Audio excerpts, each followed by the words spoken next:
Today I would like to show you how you can transfer files from an Android device to Xiaomi Redmi Note 11 Pro Plus.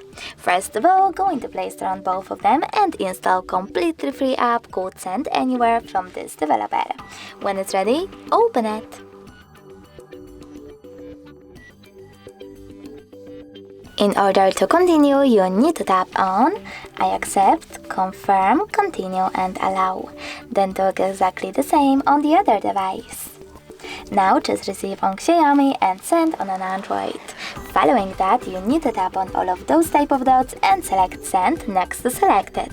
This way you will choose all of those files, in my case 5, and then transfer all of them. It will take a long time to do it now, so I will go with only one photo.